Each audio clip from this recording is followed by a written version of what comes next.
This took place in 2013. After graduating college, I was about to embark on a summer-long road trip that I had been planning for over a year. At the last minute, my friends bailed on me, but being the adventurous sort, I decided not to let it stop me, so I packed up the guitar and went on my way. This is how I came to be a 26-year-old girl, road tripping it across the country alone. Since I was very poor, I was camping in national forests or rest stops and living out of a borrowed minivan. All was going well, and I was having the time of my life. However, a few months in, I had made it to California and was traveling around the San Francisco area. One night, I was looking for a new place to camp out and found myself on a Bay Area highway, wrought with unusual detours. Because the detours were confusing and poorly marked, I found myself driving through a small town, uncertain if I was still following the detour or not. It was about 9 p.m., but since it was a small town, no one seemed to be out and about to ask for directions. I tried to use my phone, but the signal was crummy, and my phone sucked to begin with. "Figures," I mumbled, and threw my useless phone on the passenger seat. It seemed I was getting out of town and into some warehouse district, but I could see the highway up ahead in the distance, so I decided to head towards it. The road I was on led me through rows of factories, but there was nowhere to turn off. I was still headed towards the highway, so I kept on. I passed a large old car.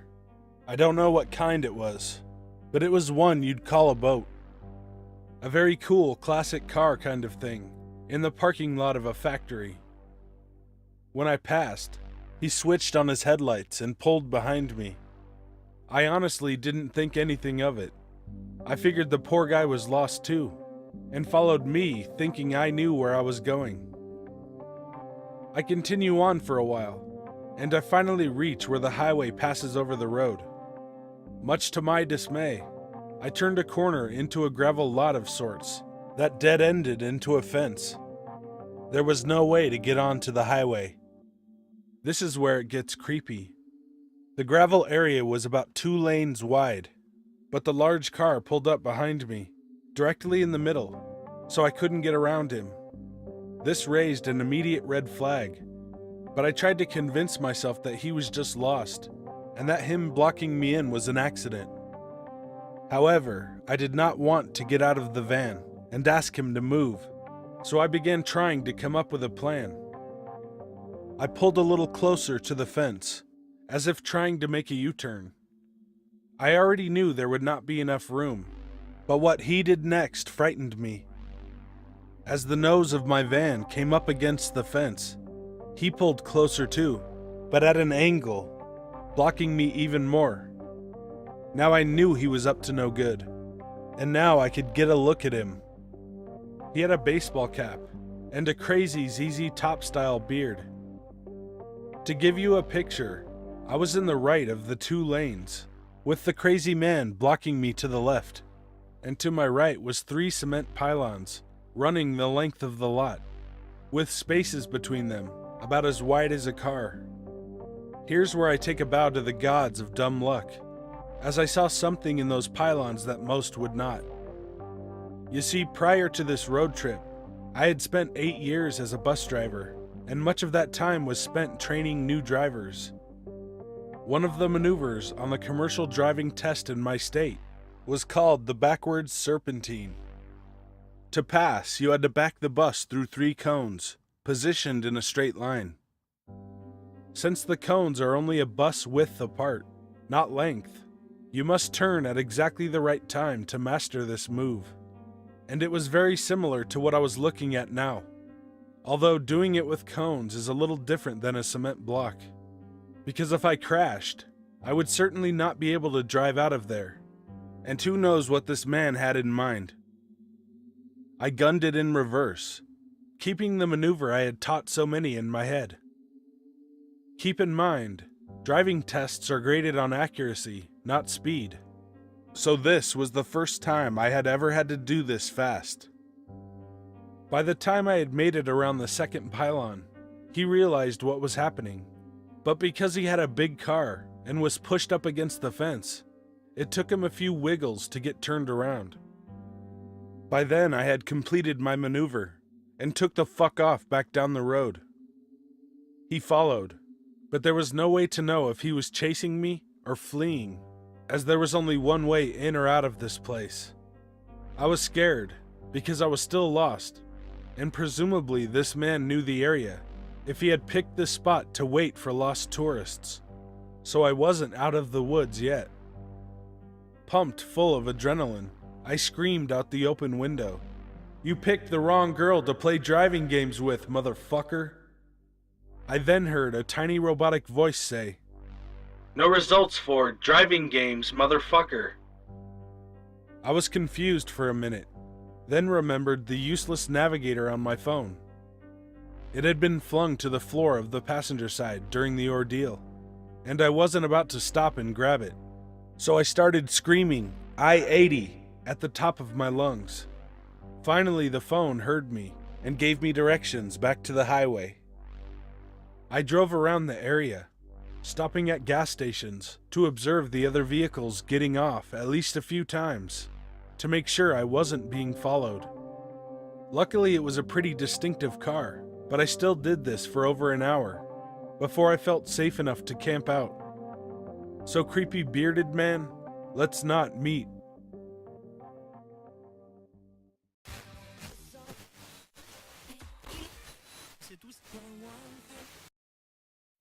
Smithfield, Rhode Island. A friend and I were fishing in an evening-friendly bass tournament, 3 to 9 p.m., Smith and Sales Reservoir. The fishing picked up as the tournament ended, so I convinced my friend to go back out for night bite. Somewhere around 11 p.m., we were fishing at the end of a peninsula, facing the shore with a dark, empty house on the land. It was very quiet, but it looked like a helicopter was landing behind the house. I gestured to my friend, but when the lights dimmed, we decided a vehicle must have come down the road and backed away. We continued fishing towards the shore in plain view of the house, when I noticed what looked like children playing with flashlights, moving frantically in one of the rooms of the house through the windows. We thought the people came home and maybe their power was out. We continued fishing, and almost immediately, although we never saw or heard anyone, there was an abnormally tall, human-shaped figure, like 7 feet tall, with a small child.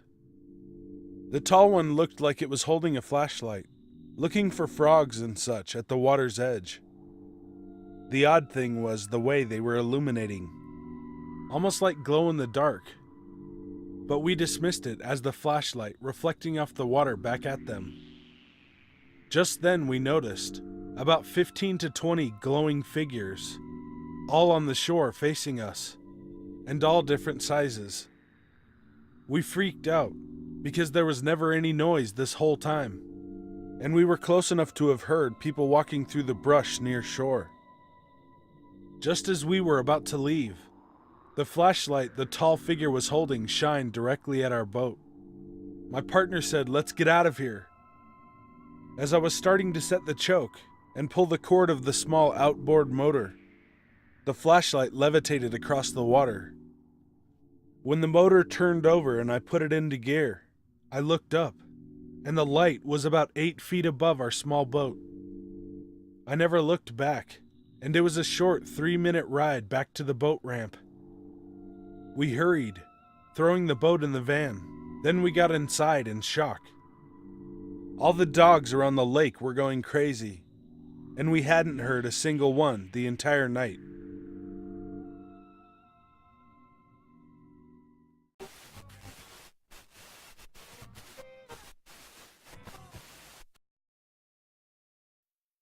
My parents and I went to our hunting cabin in Pennsylvania. My dad was getting ready to close it up for a couple months, until the next hunting season. I was allowed to walk around in the back, only to a certain point, where the lawney mode stopped and the woods began. We had over 50 acres up there, so it was a massive forest. dense and such. My dad and mom were busy up in the cabin, and I was in the back looking around, seeing if I could find any huckleberries or blackberries. I heard something. Twigs snapping or leaves crunching. I don't remember what it was exactly, but I looked up. The bushes and grass far away from me moved a little. I went back to looking down and doing what I was doing before I heard it, but it happened again. This time when I looked up, I saw the grass moving in a zigzag and getting closer. My dad had a deer stand he built, and he always kept the path to it mowed, but the rest of the area was thick brush and long grass. The grass kept moving and getting closer to the bottom of the deer stand. Soon I saw a buckskin hat and ragged, dirty red hair. The person who was standing there was close to my height. He had buckskin clothing, knee-high boots, and a knife tucked into his belt.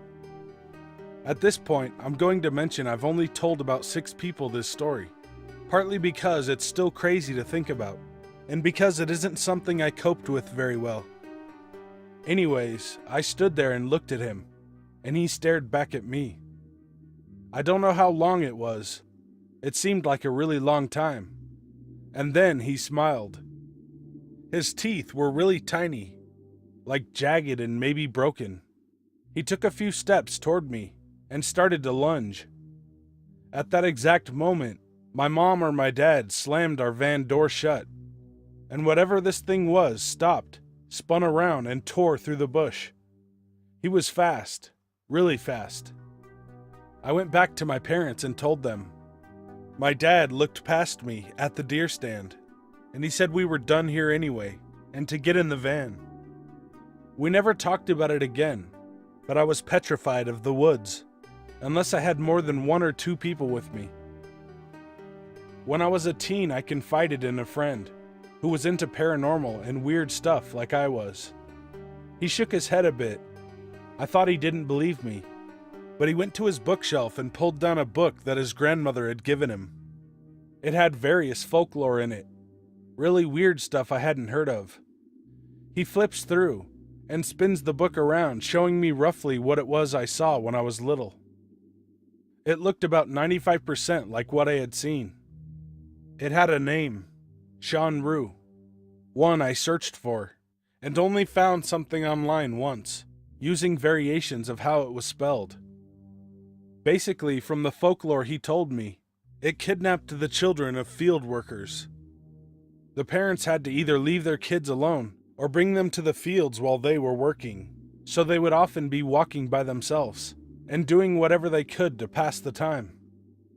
The thing I saw would steal them, and according to the folklore book, steal their souls and keep them in a mine or something like that. My friend didn't know that much about it, but the fact it matched what I saw so perfectly, it made a lot of sense. I was in the woods, alone as far as it knew, and my parents were busy. It's always bothered me. For years I thought maybe I was dreaming. Maybe it was just some crazy thing a kid dreams up. But after seeing that book, it frightened the hell out of me. If anyone has any information about this thing, let me know.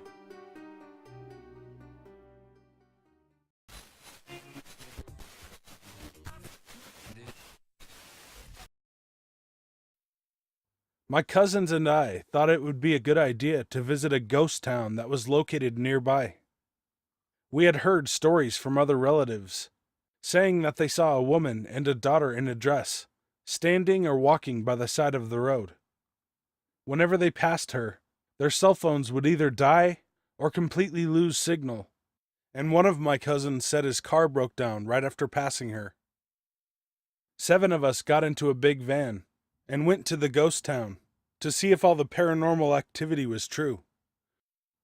We were talking and laughing in the van, making fun of those who were scared of the town, saying it was probably just their imagination. None of us had ever been there before, so we didn't know when we would arrive. As we crossed a bridge, the scenery completely changed.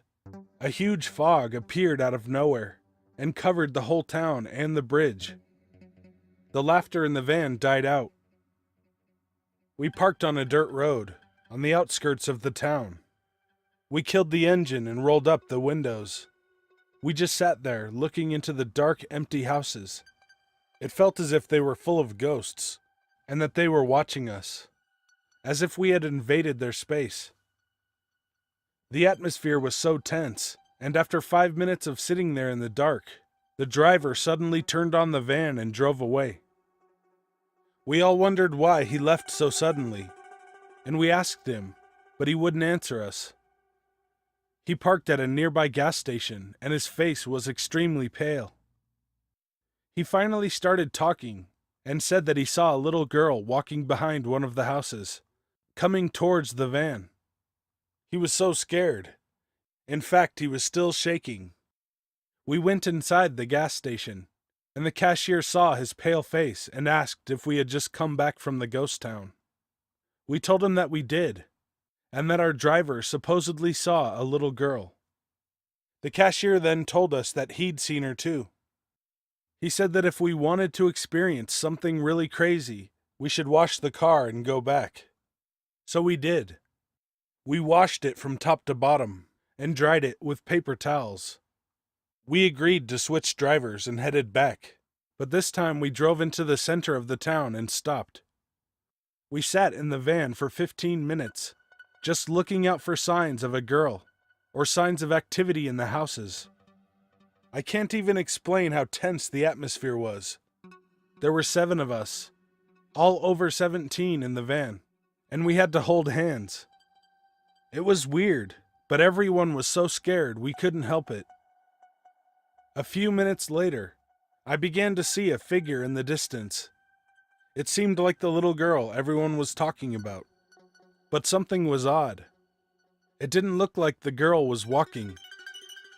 She was making these weird movements, as if she was limping or something. I told everyone to look, and they said they saw her too. We watched her, and after a few seconds, the figure stood straight up.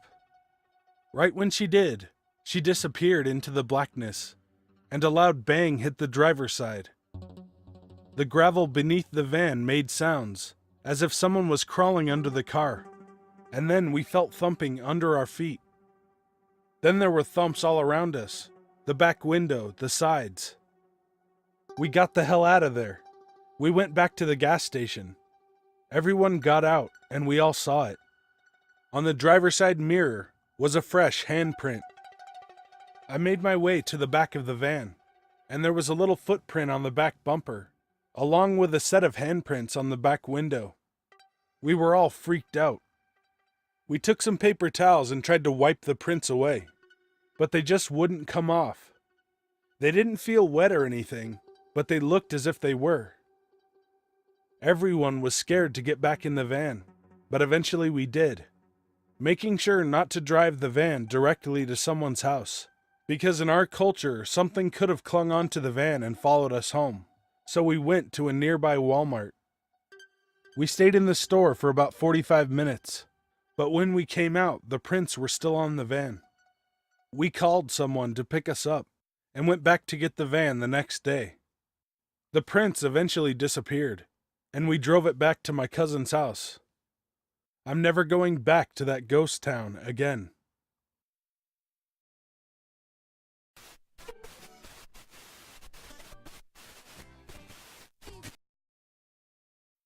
About 3 years ago, I moved into my first apartment. I lived alone on the first floor of a 3-story shotgun house, built in the mid-1800s. The house was beautiful, albeit a little creepy due to its age. It was on the nicer end of a rough neighborhood near the university I was attending at the time, and break-ins were pretty common. But I always felt safe, because my landlord and his wife lived in the 2 floors above me. They were in their late 60s, but it felt good to know I wasn't totally alone. It was the first fall I was living there, and the days were getting shorter. On this particular evening, it was already good and dark outside by 6 p.m. I was in the kitchen making dinner, when suddenly the power cut out. I was a little startled, but luckily the flame from the gas range was still going. so I could see well enough to grab my phone and use it as a flashlight. Aside from the flame flickering under the pot of soup, the house was pitch dark. I double-checked the light switch in the kitchen, but got nothing. The only thought that occurred to me was that it was a strange time for the power to go out. It wasn't storming, and it wasn't particularly hot outside or anything. I used the light from my phone to navigate from the kitchen toward the front of the house. I peeked out the blinds in the living room, but couldn't see from that vantage point whether any of the other houses had lights on. I decided it would be a good time to call the landlord, because I sure as hell wasn't going down to our creepy stone basement to mess with a 100-year-old fuse box. I knew they were home, since I kept hearing them go up and down their steps earlier, so I rang them up. Being older folks, they only had a house phone, and when I called, it was disconnected. Of course, it was connected to the power.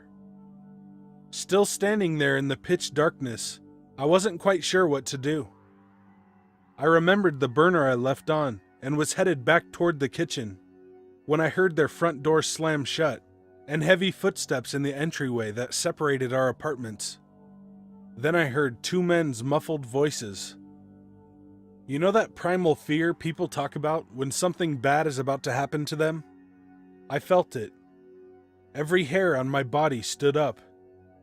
In half an instant, my heart was in my throat. I stood, paralyzed in the doorway to the kitchen.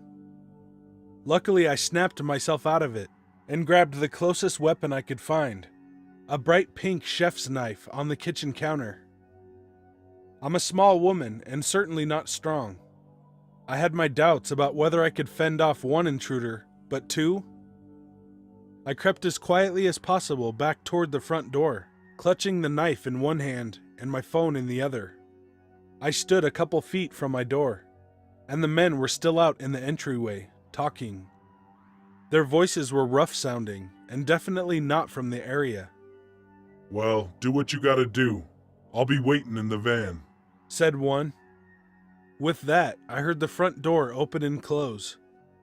At this point, my heart was beating out of my chest, and I felt like I was going to be sick. Were they just breaking in, or did they intend to hurt me? Had they already hurt the landlord and his wife? I made my way over to the blinds and peeked out the window again. Sure enough, I saw a man in dark clothes hop into a white van parked across the street, just to the left. I live at the end of a dead-end street, where you can only park facing one direction, and the van was facing the wrong way. I tried to collect myself. There was nowhere to hide, really. Perhaps I stood a chance if this guy wasn't expecting me to be ready when he came in. Unfortunately, my cat hates strangers, and she was now going crazy, tearing back and forth through the house at full speed, meowing. In my head, I silently cursed her for giving our position away, and probably killing us. Then, suddenly, I heard the landlord's apartment door open and close again, and the man went back upstairs. A million thoughts raced through my mind. My car was parked just up the street. If I sprinted, I could make it and drive somewhere safe. I don't know why I didn't just call the police. So there I was, with my hand on the doorknob, psyching myself up to run. I couldn't hear the man moving around anymore, which probably meant he was on the third floor. His buddy was still waiting in the van, lights off. I peeked one last time to make sure no one was waiting near the front stoop, before I ripped the door open and ran full speed out the entryway and up the sidewalk about 100 feet to my car. I hopped in and locked the doors, when suddenly my phone started vibrating in my hand. It startled me so badly, I almost chucked it across the car. I answered. "Hello?" It was my landlord, sounding as calm as ever. I said something along the lines of, "Are you okay?" But I was so scared and out of breath that it pretty much came out as gibberish. He seemed confused. He started telling me that, yes, they were fine, and the power was out on the whole street. He had just phoned the energy company on his new cell phone to check on it. And he hoped I didn't mind, but some repairmen were at the house to check on the heating and cooling system, and they might need access through my apartment to get to the basement. Slowly, the dust began to settle in my mind. I had been at the point of maybe having a heart attack, and definitely wetting myself over some repairmen, one of whom was still waiting outside in the van, and had just seen me haul ass up the street with a giant knife in my hand. I was too embarrassed to walk back to the apartment, so I just told the landlord to go ahead and let them in if he needed to.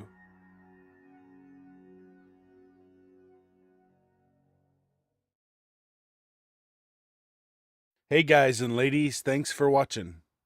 If you want me to tell your story, or read a creepypasta, email me at the address in the description. Be good animals, even people. So what's up, man? What do you want to do? Should we go get something to eat? Sure. I heard about this place where this guy cooks with electricity. Supposedly he's a badass, and there's rumors that he's from another realm. Let's do it. There he is. What the hell is he doing? I think he's tenderizing the meat. Here he goes.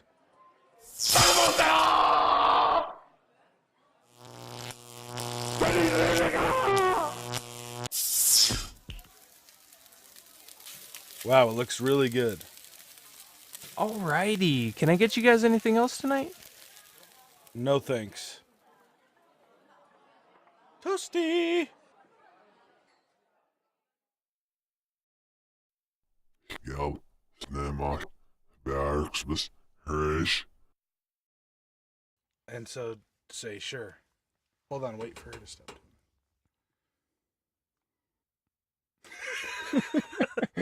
I understand though. Dude. Are you gonna get pissed when I put that at the end? Flawless victory. Hey, I noticed that Coke looks a little low. You need something else? Fatality.